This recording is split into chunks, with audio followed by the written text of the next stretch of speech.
guys.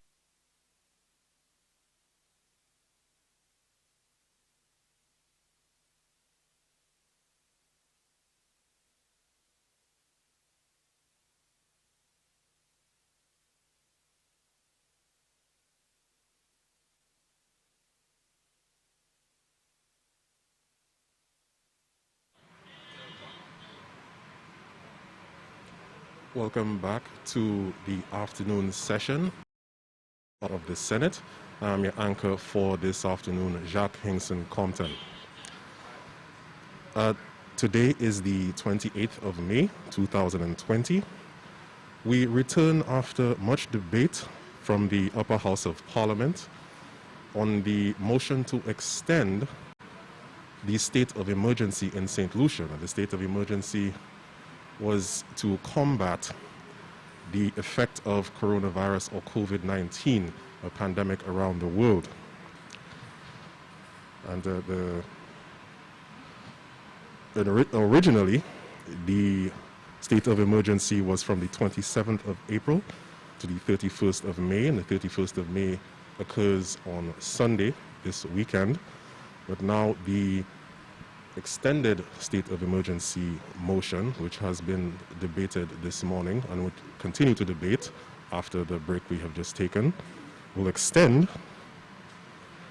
from 1st of June, which will be on Monday, this coming Monday, to the 30th of September 2020.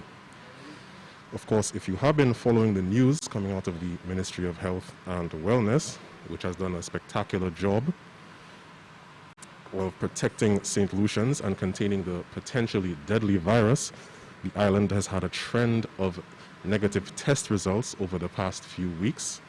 The last report indicating that the last 26 tests conducted produced negative results. The island is also on its 27th day of no new cases of COVID-19 or coronavirus. And according to the leader of government business much earlier today, during the beginning of the morning's broadcast, 140 persons are currently in quarantine, with only 18 confirmed cases reported on island. In all, over 900 tests have been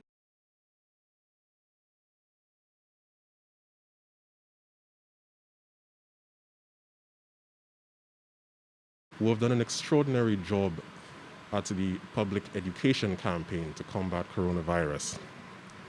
Their efforts have obviously contributed to saving various St. Lucian lives. The aforementioned resolution,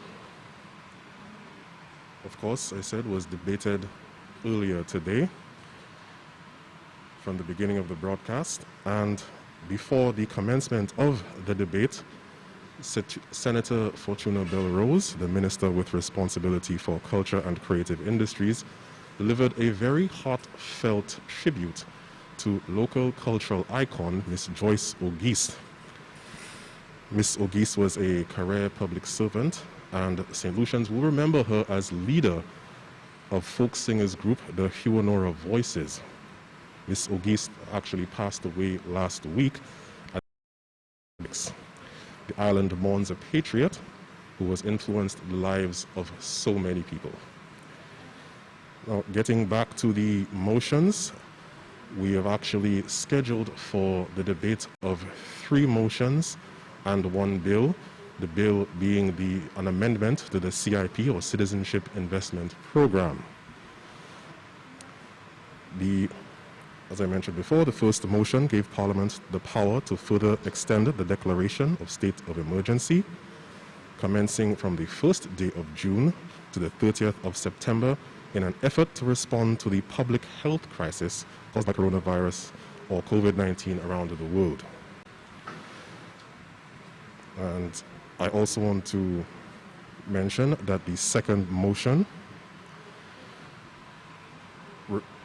if I could just read it out quite quickly, be it resolved that Parliament authorizes the Minister for Finance to borrow advances sums not exceeding $85 million from commercial banks for a period of 6 months from the date hereof, which sums shall be charged on and paid out of the consolidated fund. The other motion, be it resolved that a Parliament authorizes the Minister for Finance to borrow the sum of SDR 21,400,000 or US 29 million by way of a rapid credit facility loan from the International Monetary Fund for the purpose of capital and recurrent expenditure. And now we have the Sergeant of Arms walking into the chambers, and we are about to continue with the proceedings. Please stay tuned to the National Television Network.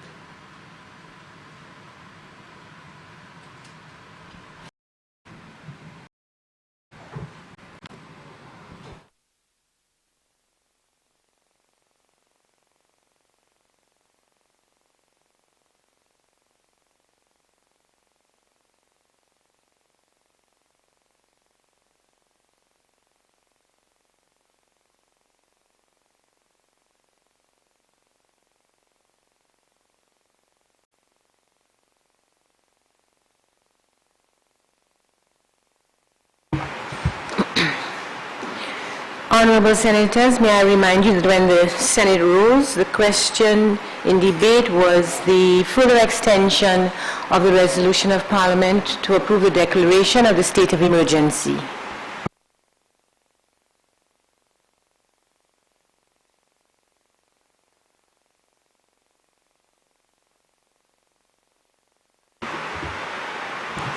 Honorable Leader of Government Business. Thank you, Madam President. Madam President, I will attempt to give as many responses as I can, although I know that when I presented the resolution, I went through a lengthy discussion to try and explain as much as possible why we needed the additional time as we go through experiences with COVID-19. Madam President, and I read a quote, I quoted an excerpt from the CMO, but I don't think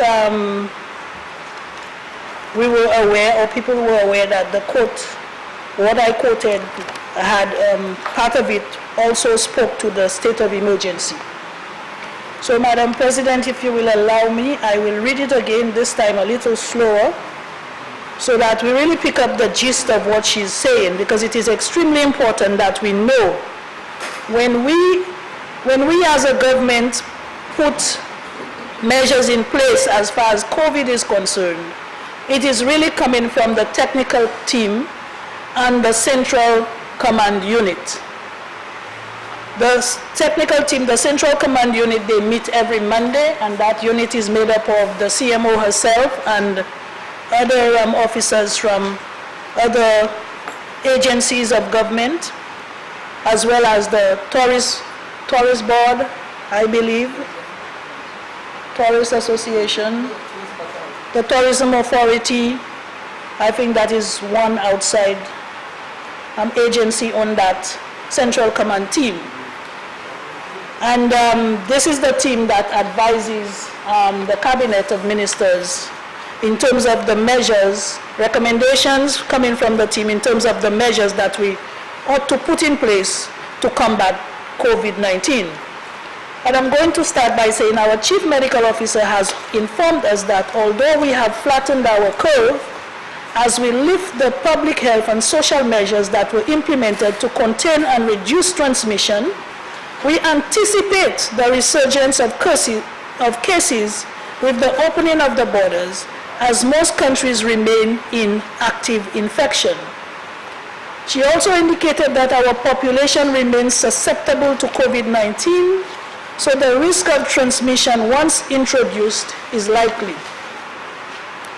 She continues, based on the current evidence, it is envisaged that as we progress and move from one phase to another, we will experience recurring epidemic waves with continuous low-level transmission. Therefore, Our efforts must ensure we maintain the waves as low and manageable as possible so as not to overwhelm our healthcare system. This would require an efficient system to ensure the rapid implementation of measures which the state of emergency allows. This includes the curfew, use of zones if necessary, and any scale-back measures. This is coming from our technical people who are advising us. So, Madam President, I hope that this answers our independent senators' question about why we need to keep the curfew for an extended period of time. Also, Madam President, the curfew allows us to address issues like, for instance, the Cuban medical people that we have on island. The curfew allows us, the state of emergency allows us to have them here assisting us with our COVID response without them having to go back to Cuba and then applying to come here through our medical association, through our medical, anyway, you know what I mean. I can't come up with the name right now. But it's so evil. Yeah, so that they can practice medicine in St. Lucia, okay? Without that, they would have to go back to Cuba and apply, go through the whole process, and then, you know, if they get through, they would. So just imagine 100 and so personnel having to go through that process. And we are right now experiencing what we are experiencing now in St. Lucia, not knowing when and if we may have another wave, another outbreak, and so on, and having to send the assistance that we got from Cuba back there to go through all of that. So this is another reason why we are saying we need to extend that state of emergency. Also, since we do not know what to expect when we open our borders, we have been told that we may experience additional waves coming. Since we do not know what to expect, we are saying we need to keep the state of emergency in case we need to act quickly and retrace our tracks to continue, maybe change the curfew times, change the measures that we already have in place. Okay? So I think that I have tried to explain that, Madam President. We are aware that some people may feel they are being restricted, but when you look at a curfew that starts at 9 o'clock in the night, right? I mean, what is it that a person would need to be doing beyond that time of night? And it ends at 5 in the morning. The hotels are all closed, so we cannot say it is hotel workers that, you know, right? We are not into the business of witchcraft and stuff like that in St. Lucia. So I do not see why we would be so worried about us not being able to move about after the hours of 9 o'clock, after the hour of 9 o'clock in the night, between 9 o'clock and 5 in the morning. So, Madam President, also we must remember that we still have to practice the distancing protocols. We cannot be putting ourselves in, you know, in groups. We cannot say we have to go to a party or a fete, you know. So these are measures that we need to maintain to ensure that we take care of the health and safety of our population. Is it not better to err on the side of caution than to remove it and find out now that we need it? It is better we err on the side of the caution, And as we open our borders, Madam President, we would continue to have protocols in place to ensure that if we get visitors coming in, if we get more nationals coming in, when the planes start to come in, that we have every protocol in place to handle these kinds of situations. And this is why we have our Victoria Hospital retrofitted as a respiratory hospital. So that we can handle additional cases if we need to. And Madam President, I think for those people who still have fears about us opening our borders to people coming from where they claim to be now the epicenter of the virus, I think that we ought to be paying a little bit more attention to the weekly updates that we are getting from the CMO as well as from the Prime Minister. And that would go a long way in assisting us in terms of, calming us down a little and letting us know that all will be well and everybody just have to do their part so that we can keep our country safe. Madam President, I also feel that there may be some selfish motive behind the call not to open our borders. Because I cannot see how a right-thinking person would not understand the economic impact of COVID. We must understand that within the next few months, we are going to have more people on the breadline. When I have certain stores, certain large department stores, well, what we consider to be large department stores in St. Lucia, having to lay off workers, having to let go workers, I am getting more and more concerned. And even small shops, as we are allowing small shops to reopen, some of them are claiming they cannot reopen because who would be coming to buy the items that they sell? They actually cater to the tourists. So we are going to have a lot more people on the breadline as time goes and we do not open our borders. So how are we going to feed? Madam Senator President, Henry. point of order, Madam President. Rising to 47.1 and 47.5. Imputing improper motive. Madam President, the member for government business indicated in terms of a motive, selfish motive for asking not to open. I think it's not the correct motive to say that it is a selfish motive. It is the concern for the risk of persons coming in and St. Lucians being affected. That is the motive for raising the issue of saying that, asking the question, is it safe to allow persons to come in when we open the borders? It's not out of a selfish motive in the manner in which the member presented it as seeming improper or incorrect. The motive is really about the lives of St. Lucians being exposed to if we open the border and how prepared we are.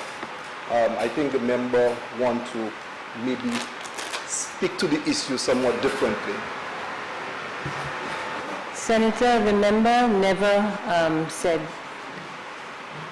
never mentioned senators or, as this section says, members in the House below. She just said certain people. That is why I did not stop her, because she was not specific to either house. Senator Auger. Thank you, Madam President. Thank you, Leader of Government Business, for yielding. Madam President, just to be abundantly clear, I did not hear too many people speaking about resisting the effort to reopen. I think people spoke in that regard, including myself, to the matter of extending the state of emergency, which is a slightly different issue. Thank you. I think most people, Madam President, are in favor of opening up the domestic economy as quickly as possible so that those small storekeepers and everybody can get back to work as normally as possible. Thank you very much. Again, Senator, my record shows that persons did speak about not opening up. That does not take away from the point you just made, but they also did speak about not opening up. Leader of Government Business. Thank you, Madam President. Madam President, I can distinctly recall it being said here that at least 5 persons are going to ask that we do not open the borders. Please correct me if I'm wrong, Senator. Senator Ogier. Madam President, if those comments are being ascribed to me, I wish to ask for the record to be reviewed. I was speaking to the matter at hand, which is the extension of the curfew, which, if you recall, Madam President, I pleaded passionately to, sorry, not the curfew, the state of emergency. But at least 5 voices in this room are suggesting to you that the extension of the state of emergency has not been sufficiently justified, and pleading not to do this, please. Specifically, Madam President, to the state of emergency. Thank you. I accept your submission, Mr. Senator Ogier. Thank you, Madam President. Madam President, the state of emergency, opening our borders, depends to a large extent on us keeping the state of emergency. And I believe from the CMO's conversation, I have established that. Because she's saying, for us to be able to do what it is that we want to do and contain the virus, we need to maintain the state of emergency. So I believe I have established that one works with the other. We cannot open our borders without us maintaining the state of emergency. We need the Cuban medical people here to assist us in case we have a new wave of the virus. We also do not know that we are out of the waters, although CMO is saying we have flattened our curve. We have our people coming in from the cruise ships, Madam President, and on a weekly, every 14 days, we are going to bring another set of people, at least about 300, because these are the numbers that we can quarantine at this point in time. So we need our Cuban brigade, our medical assistants here, so that we can continue to be vigilant in terms of controlling this virus. So we need to continue the state of emergency for many reasons, 3 of which I have mentioned. And I believe one goes with the other. Okay? So, I'm not saying, to respond to Senator Henry, I am not saying that everybody has a selfish motive. I have already established that people have genuine concerns, and this is why I have tried to clarify why we need to maintain the state of emergency. But I'm saying there are also people with very selfish motives who do not want us to open our borders because they believe that if we do, the country will be better for it. A lot of the people that are out of work, they will not have a case to make, to cry and complain that the government has people out of work, the unemployment rate is getting higher, and all these issues. You may not believe it, senators, but from some of the cries that you hear from the opposition, sometimes all you can think of is where is the motive coming from for people to be saying those kinds of things. All you're hearing is, do not open the borders, do not open the schools, lift the state of emergency. The state of emergency allows us to maintain the curfew. And that's why I was saying, what is it we need to do at nights like that between 9 and 5? Huh? They say, do not break down the jail. Do not. The 2 zones, we do not need 2 zones. They are separating the country. They are dividing the country. Everything, Madam President, coming from those people who have their own agenda is do not. And no matter what the government do, no matter how well we manage the COVID situation, you are still hearing them crying foul. Madam President, the independent senator spoke about New Zealand. The population of New Zealand is 12.1 million people.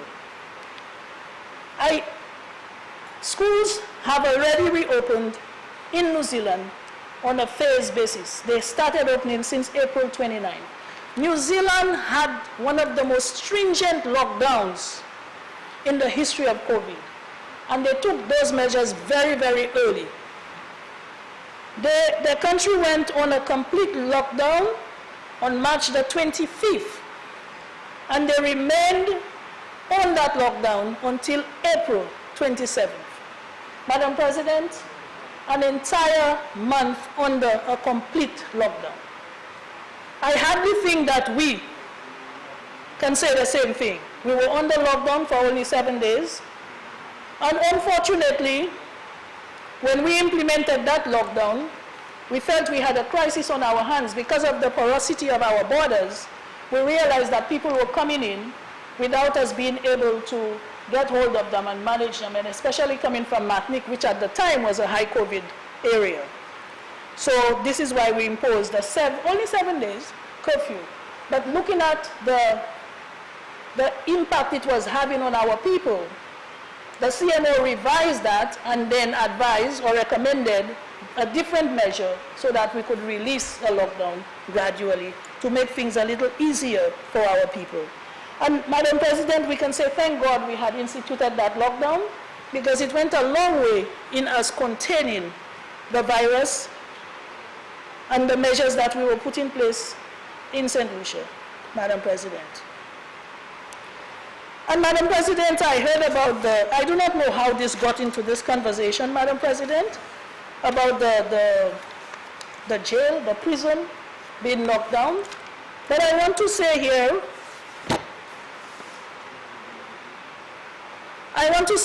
that the opposition, they need sometimes to really remember where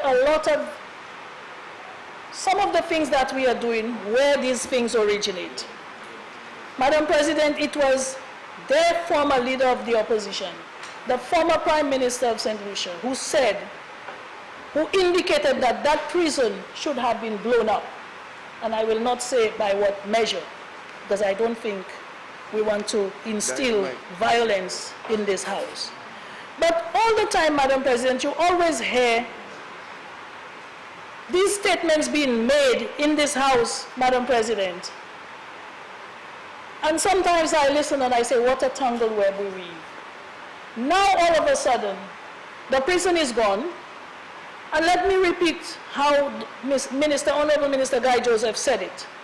And I thought that was just spot on.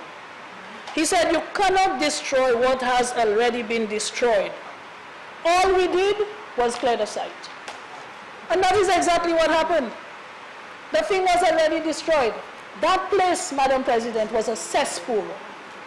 It was a cesspool, Madam President. Prostitution was going on in that thing. All kinds of ills was taking place inside of that old derelict building, Madam President. The police were complaining about it for years. And now we are going to take down this monstrosity. We've cleared the site where this destroyed monstrosity was so that we can build a state-of-the-art facility for our justice system. And you hear people up in arms and complaining about it. A building that was not even registered to anybody. The National Trust is jumping up and down about the building. Why didn't they restore the building? Why didn't they claim it and put it on their list of buildings that are heritage sites? All of a sudden, something is being done about an eyesore that is right there in the town, and the opposition is complaining, like they normally do, like they always do. Complain about everything that this government tried to do. They complained about the Millennium Highway.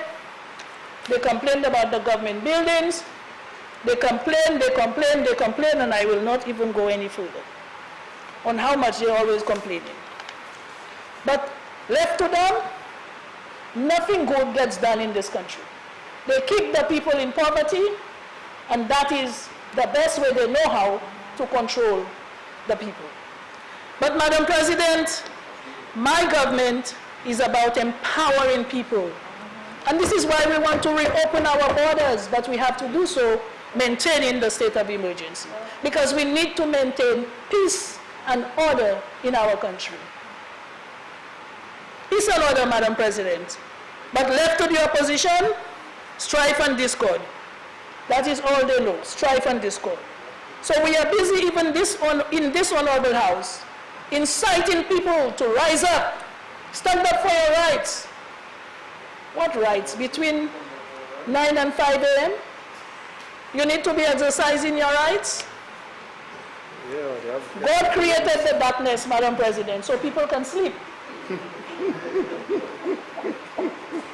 That's why he says everything comes out in the light. Everything that is done in the dark comes out in the light. So we need to maintain the curfew, Madam President. We need to be vigilant so that we can continue to protect our people, Madam President. And you know, we need to, at every juncture, let the National Trust know that they have work to do, Madam President, in this country. They serve a purpose, and I don't see them serving this purpose.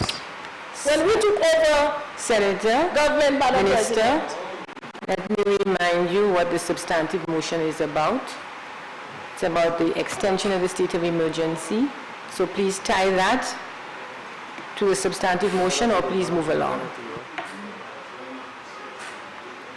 thank you, Madam President. Madam President, we are talking about the state of emergency, Madam President, and some people are saying that in this very house we should lift the state of emergency, Madam President. But our technical people are calling for us to maintain the state of emergency so that we can continue to... But Madam President, I am mentioning the environment that is creating, because we are hearing even in this house that we have to be careful about infringing on people's rights. And this is where I am trying to go with that, Madam President. Because you see, there are those people who believe, and yesterday morning we saw a prime example of what could have happened. There are those people who believe that they need to have an uprising. They need to have a revolution. They refuse to move on and recognize that Brother George Odlum is no longer here, and he took the revolution with him. And we do not have anybody else in this country who is brave enough to do what it is that he used to do. Because he used to have cause, Madam President. He used to have cause. So with these few words, Madam President, I'm saying, I hope that I have responded to many of the queries that were put to the floor. And in case anyone still needs clarity, I am always available. But this resolution, Madam President, has my full support, and I submit it to my fellow senators for their approval. Thank you.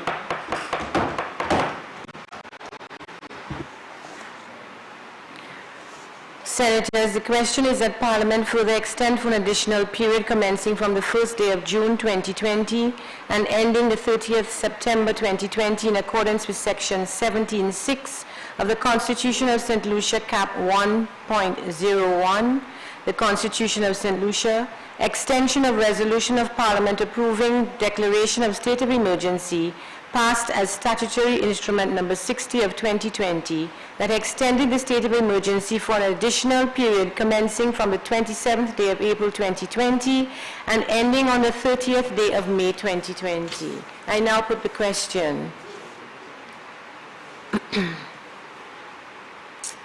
As many as are of that opinion say aye. Aye. As many as are of a contrary opinion say no. No. Now division. Madam Clerk, division.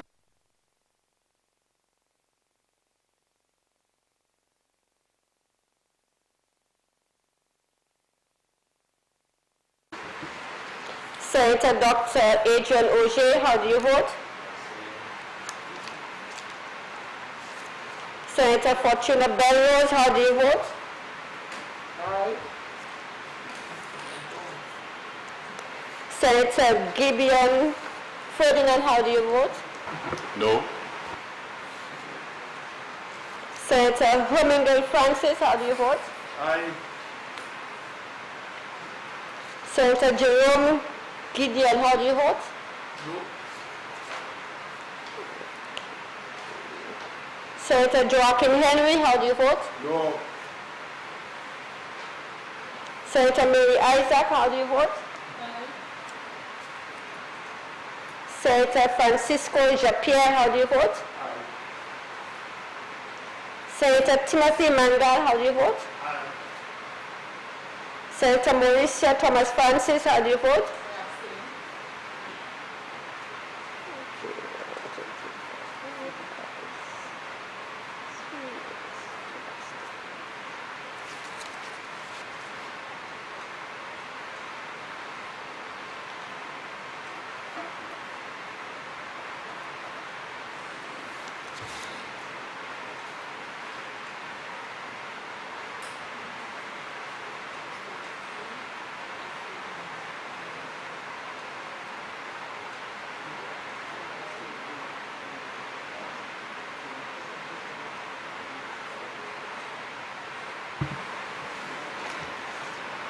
The votes on division are as follows: 5 ayes, 3 noes, and 2 abstentions. The ayes have it.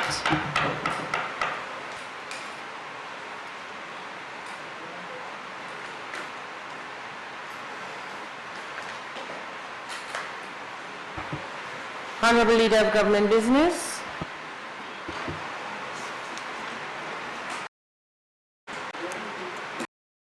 I beg to move the following motion standing in my name.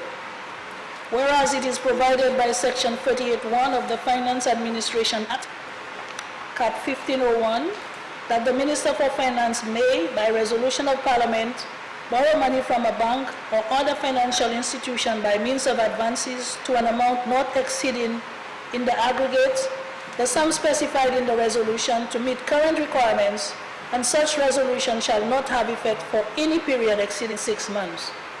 And whereas it is further provided by Section 38(2) of the Finance Administration Act, Cap 1501, that the power conferred on the Minister for Finance to borrow money by means of advances from a bank may be exercised by means of a fluctuating overdraft, and whereas it is further provided by Section 42(1) of the Finance Administration Act, Cap 1501, that all debt charges for which the government is liable shall be charged on and paid out of the consolidated fund. And whereas the Minister for Finance deems it necessary to borrow by means of advances from commercial banks, sums not exceeding $85 million as follows. A. Royal Bank of Trinidad and Tobago, EC, $4,400,000. B. Royal Bank of Canada, $5,600,000. C. First Caribbean International Bank, $8 million. D. Republic Bank, EC Limited, EC $12 million. E. First National Bank, St. Lucia Limited, EC $5 million. Bank of St. Lucia, EC $50 million. Be it resolved that Parliament authorizes the Minister for Finance to borrow by means of advances sums not exceeding $85 million from commercial banks for a period of 6 months from the date hereof, which sum shall be charged on and paid out of the consolidated fund. Madam President, these sums are stated, are for financing our 2020-2021 budget and to be paid out of the consolidated fund. Madam President, a resolution of Parliament was passed in the House of Assembly on the 26th day of November 2019 and in the Senate on the 12th day of December 2019, which authorizes the Minister of Finance to borrow by means of advances from commercial banks, sums not exceeding $55 million. The resolution of Parliament was subsequently published in the Gazette as the Finance Administration Act Resolution of Parliament, authorizing the Minister of Finance to borrow by means of advances, statutory instrument number 162 of 2019, and took effect on the 23rd day of December 2019. Therefore, the resolution of Parliament has been in effect for almost 6 months, and there is need to renew the resolution of Parliament as required by the Act. Therefore, Madam President, this is not a new resolution, but it's expiring prior to the time that the borrowing is being done, and the borrowing is necessary at this point in time for us to put towards our budget allocations due to the impact of the COVID virus that has reduced our revenue significantly. I submit this resolution, Madam President, for approval of my fellow senators at this sitting. You see, I told you not to do. Senators, the question is that Parliament authorize the Minister for Finance to borrow by means of advances, some not exceeding $85 million from commercial banks for a period of 6 months from the date hereof, which sum shall be charged on and paid out of the consolidated fund.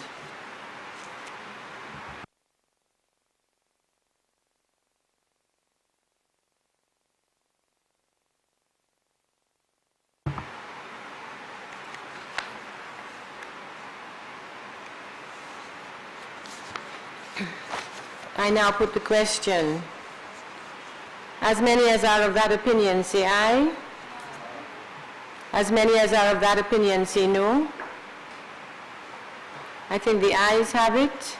The ayes have it. Honorable Leader of Government Business.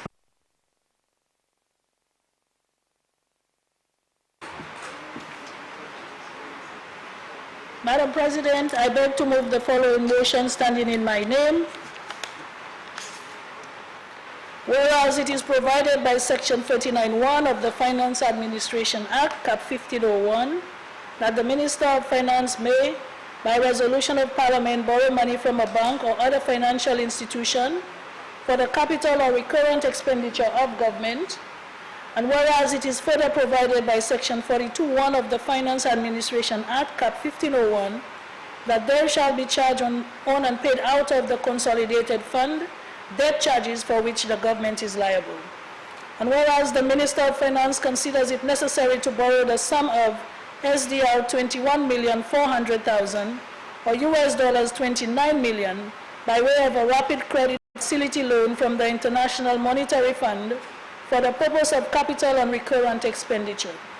And whereas the loan is repayable at a 0% interest rate inclusive of a 5.5-year grace period with a final maturity of 10 years, and B, semi-annually through a standing authorization to the International Monetary Fund to debit St. Lucia's XDR account with the amount of all financial obligations to the International Monetary Fund for the rapid credit facility loan as the financial obligations fall due.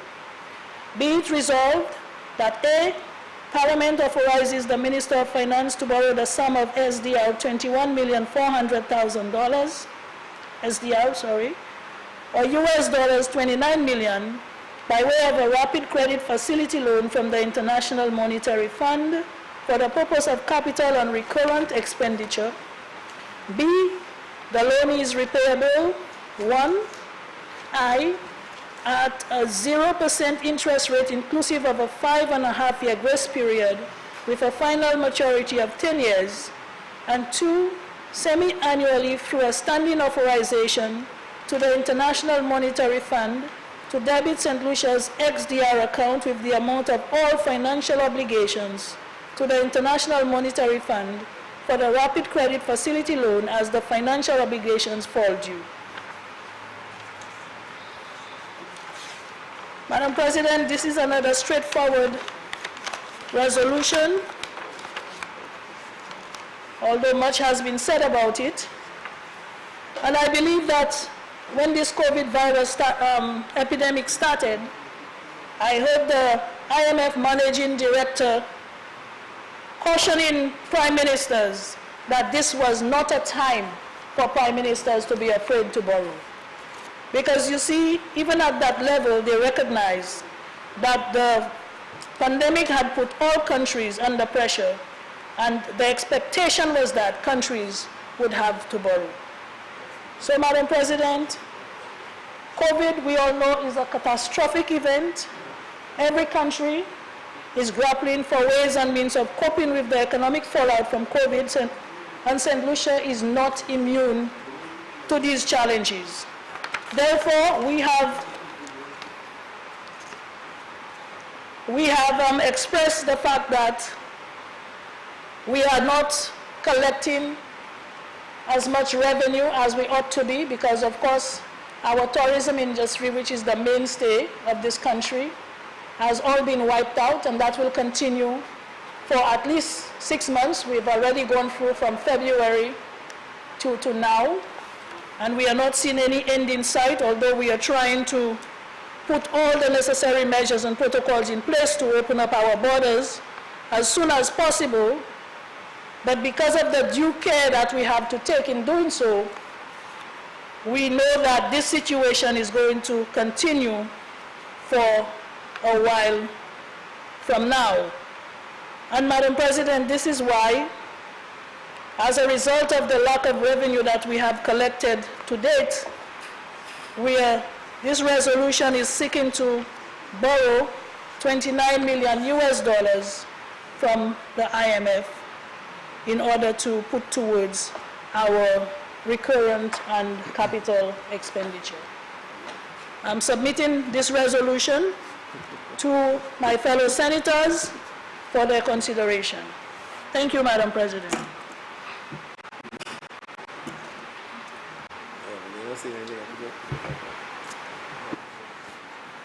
Senators, the question is that A, Parliament authorize the Minister for Finance to borrow the sum of SDR $21,400,000 or US $29 million by way of a rapid credit facility loan from the International Monetary Fund for the purpose of capital and recurrent expenditure.